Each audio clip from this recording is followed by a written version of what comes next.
Today, you're connected more than ever. Your friends, your family, your life. Having a partner that understands banking is what you do on your time, anywhere you like. It's about being connected. Renaissance Bank, understanding you.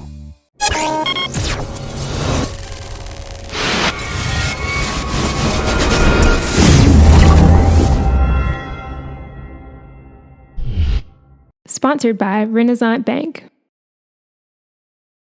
Hello and welcome to Newsbreak for Friday, December 30th, the last episode of 2016. I'm your host, Chris Kiefer. Remember, you can catch Newsbreak each weekday at 7 a.m. You can watch us at djournal.com, Facebook, YouTube, and the Daily Journal's mobile apps for Apple and Android devices.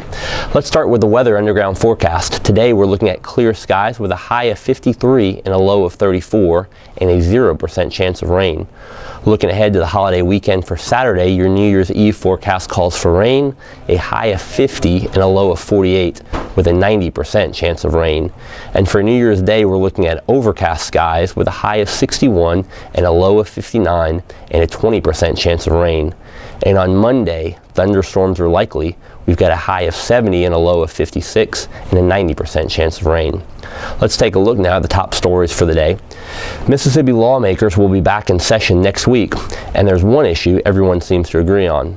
Finding a solution for it might prove difficult. There is general consensus among lawmakers on the need for a plan to improve the state's highways, roads, and bridges. The problem is finding a way to pay for such a program.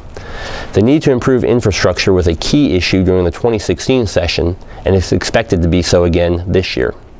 The Mississippi Economic Council released a study last year that found that 936 state bridges and more than 24,000 miles of state highways are in disrepair. On the local level, nearly 3,000 bridges and nearly 13,300 roads are also in need of repair. The problem is the state's 18.4-cent tax on a gallon of gasoline is not a growing source of revenue. That's because cars are more efficient and people are buying fewer gallons of gas.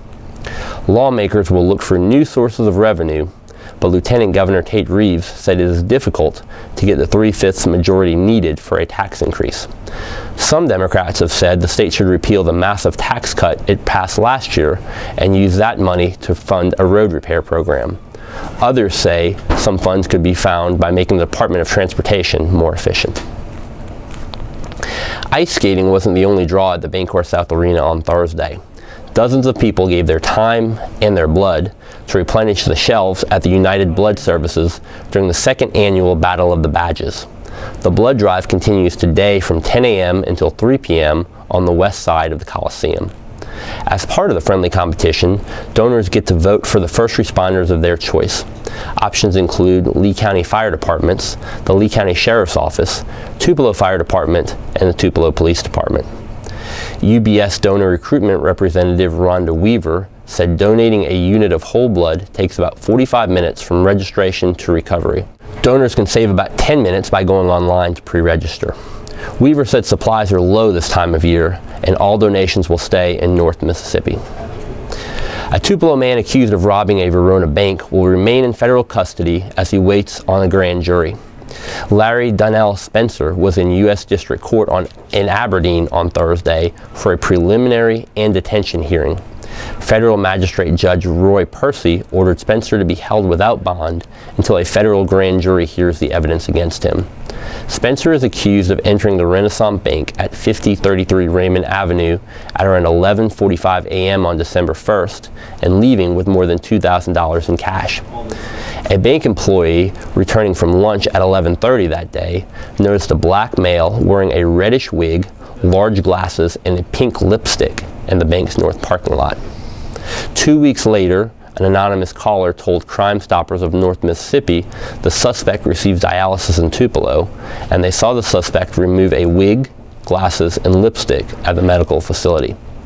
The investigation led authorities to Spencer, who lived in a Mitchell Road apartment with his grandmother. Spencer moved to Tupelo from Indianola in September and was often known to wear wigs. And in sports, the Mississippi State women's basketball team is rolling as it gets ready to start conference play. The 5th-ranked Bulldogs have 14 wins and no losses as they enter Sunday's SEC opener against LSU. They'll come into the game after routing Northwestern State by a score of 106-30 on Wednesday night. The 76-point victory was the second largest in school history. In that game, the Bulldogs forced 32 turnovers and shot better than 50% from the field. Coach Vic Schaefer said he was pleased to see the team respond well after taking off several days for Christmas break. Mississippi State hosts LSU at 2 p.m. on Sunday in a game that will be shown on the SEC network. MSU star Victoria Vivians said the Bulldogs are ready for conference play. She said they are a veteran team and know what to expect in the SEC. That does it for Newsbreak on this Friday. Don't forget that this show is just one of the many online offerings courtesy of the Daily Journal that gets you news off the page and on the go. We also have the Memo podcast hosted by Derek Russell and Brad Locke, which delves deeper into the news of Northeast Mississippi with analysis and commentary. You can find it at memo.djournal.com or wherever podcasts can be downloaded. Each story discussed today on Newsbreak can be found in your Daily Journal or online at djournal.com, where you can also find a new episode of Newsbreak each weekday at 7 a.m. However, we will not have a new episode on Monday due to the New Year's holiday. We'll be back on Tuesday. See you then. I'm Chris Kiefer. Happy New Year.